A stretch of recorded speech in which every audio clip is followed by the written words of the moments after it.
Hello guys, तो नए blog में आप सभी का स्वागत है। ये गणगौर पूजन की तैयारी कर रही हूँ मैं, जो कि नवरात्र की में तृतीया तिथि को मनाया जाता है।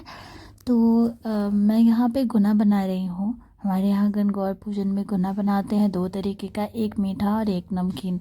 अब तक इस पूजा के दो ब्लॉग्स आए हुए हैं मेरे, उनमें सब कुछ साथ डिटेल में बताया है मैंने, जब मैं हर गाँव में थी और ये पूजा किया था मैंने।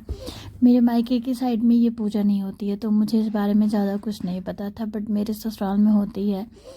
तो नेट पे सर्च किया तो पाया कि काफ़ी जगहों पे बहुत अच्छे से ये पूजा की जाती है। स्पेशली राजस्थान में आई थिंक बहुत ही अच्छे से होती है। बट हमारे तरीके में उनके तरीके में थोड़ा सा अंतर है। वो लोग हमारी तरह नहीं करते, मतलब सब कुछ तो नहीं अलग है, बट कुछ अंतर है, थोड़ा बहुत अंतर है। तो यहाँ पे मैं वही बना रही हूँ और बेटू को बोल रही हूँ कि बेटू तब तक तुम ठाकुर जी को नहला दो।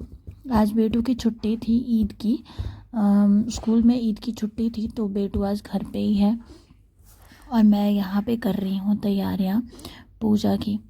अकेले करने में उतना मज़ा नहीं आता, क्योंकि ये ना 3-4 लेडीज़ साथ में करती हैं तो ये पूजा बहुत अच्छी लगती है। बट क्या कर सकती हूँ, मैं जहाँ पे हूँ यहाँ पे भी कोई नहीं करता है, और अभी तो माँ भी घर पे नहीं है। माँ आएंगे अभी 1-2 दिनों में। तो यहाँ पे मैं कर रही हूँ पूजन की तैयारी।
यहाँ पे मेरी पूजा स्टार्ट हो गई है और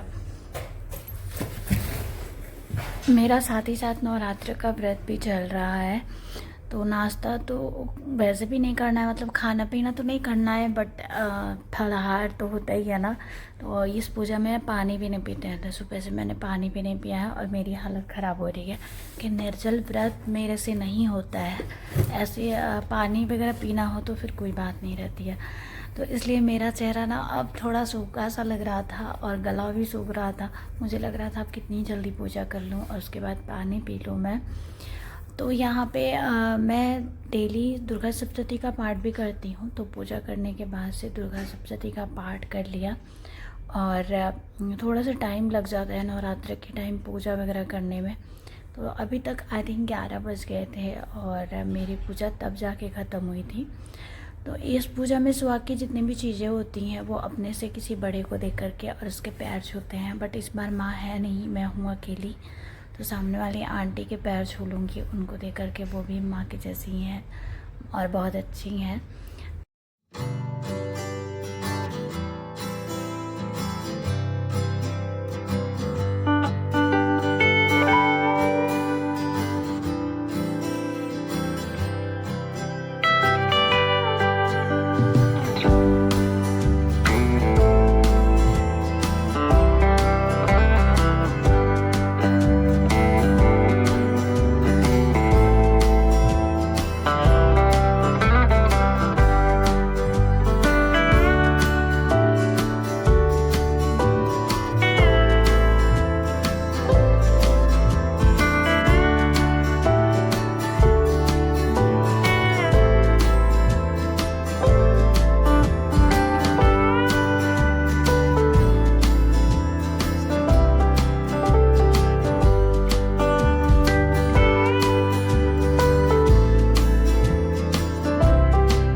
शाम का टाइम हो गया है और जब तक मैं जगी थी ऑलमोस्ट 3 बजे तक, तो मेरे दोनों बच्चों ने इतना हंगामा मचाया इस वाले रूम में। मतलब बेटू और केशव जब दोनों एक साथ होते हैं तो फिर दोनों की जुगलबंदी मिलके बहुत ही तूफान मचाती है। मतलब घर की चीज़ें जो है ना, हर एक चीज़ खिलौने में तब्दील हो जाती है। और ज़्यादा स्पेस तो है नहीं, 2 ही रूम है, तो इन दोनों ने इधर खूब मस्ती करी और मैं उधर रेस्ट कर रही थी। मैंने स्ट्रिक्टली बोला था कि कोई मुझे डिस्टर्ब नहीं करेगा क्योंकि मैं बहुत थकान फील कर रही थी, बट फिर भी इन दोनों ने इधर बहुत हल्ला किया और मैं उसी में थोड़ा सा इग्नोर करके, वॉइस को थोड़ा सा इग्नोर करके, हाँ आवाज़ तो आ रही है बट फिर भी ठीक है, और उसी में थोड़ी देर के लिए लेटी हुई थी। जब 4 बज गए तो मैं उठी और इन दोनों को ज़बरदस्ती मैंने सुलाया ताकि थोड़ी देर मैं पीसफुल रह सकूं, थोड़ी देर शांति में रह सकूं। और इन दोनों को सुलाने के बाद मैंने घर को क्लीन किया और उसके बाद मैं रेडी हो गई क्योंकि आज दोपहर में पूजा से रिलेटेड चीज़ें बनाई थी और उसके बाद खीर बना दिया था चूड़े का, बट दोनों में से किसी ने ढंग से नहीं खाया था। कहीं ना कहीं मन में था कि इन दोनों को कुछ ढंग का नहीं खिला पाई हूँ आज, तो इसलिए इवनिंग स्नैक्स में इन दोनों को मैगी दे दूँगी। मैगी देख के दोनों खुश हो जाएंगे। लेकिन मैगी घर पे थी नहीं क्योंकि इस बार मैं चली गई थी मायके और लिस्ट माँ ने बनाया था, उनको नहीं पता था कि क्या है क्या नहीं है, मोटा मोटी लिस्ट बनाया था उन्होंने। तो इन दोनों को सुनाने के बाद अब मैं जा रही हूँ मैगी ख़रीदने। मैं वैसे जाती नहीं हूँ रोज़ रोज़ मैगी वैगी कुछ भी ख़रीदने, मतलब यहाँ दुकान पे नहीं जाती हूँ, मार्केट तो थोड़ा दूर है, वहाँ भी नहीं जाती हूँ अकेले, कभी भी शर्मा जी के साथ ही जाती हूँ। बट सोचा कि इतना भी क्या, जाना चाहिए, अगर ज़रूरत आन पड़ी है तो बिल्कुल जाना चाहिए। तो मैं निकल गई हूँ मैगी लाने के लिए। मैगी लेके आ भी गई हूँ मैं और यहाँ पे बनने को भी रख दिया है।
सब उठने के बाद पता नहीं क्यों रो रहा था, क्योंकि आई थिंक मैंने इन लोगों को आज पूरे 1 घंटे की ही नींद दी थी।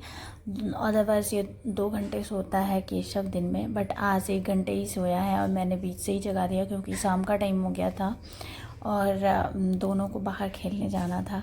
दोनों को बॉल दे करके मतलब दोनों को मैगी खिला के बॉल दे के भेज दिया बाहर, बट फिर भी डर लगा रहता है कि अकेले बच्चे को नहीं छोड़ सकती, तो मैं भी चली गई थी थोड़ी देर के लिए। बीच में आकर के मैंने संध्या का दीपक जला दिया और उसके बाद फिर एक बार देख लूँगी ये दोनों आखिर कर क्या रहे हैं। ये दोनों इधर खेल रहे थे और साथ ही साथ पापा के लिए वेट भी कर रहे थे क्योंकि हम जाने वाले थे केशव के लिए स्कूल यूनिफॉर्म खरीदने।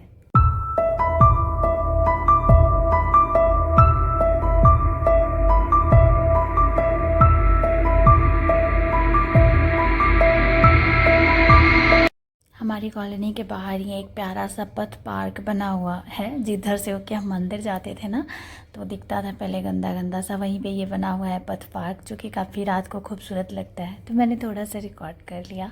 हम निकल चुके हैं केशव के लिए यूनिफॉर्म लेने। यहाँ से हमने यूनिफॉर्म लिया और उसके शूज़ वगैरह लेकर के घर पहुँचे। घर पहुँच के केशव और बेटू मस्ती स्टार्ट हो गई, नए नए शूज़ पहनने का एक्साइटमेंट। और गाइस वहाँ तक ही मैंने रिकॉर्ड किया, उससे आगे कुछ भी रिकॉर्ड नहीं किया। सो ये ब्लॉग यहीं तक। आई जस्ट होप कि आप लोगों को ब्लॉग अच्छा लगा होगा। प्लीज़ अगर अच्छा लगा हो तो लाइक कर दीजिएगा, एंड नए हैं चैनल पे तो सब्सक्राइब कर लीजिएगा। मैं फिर मिलती हूँ एक नए ब्लॉग में, तब तक बाय।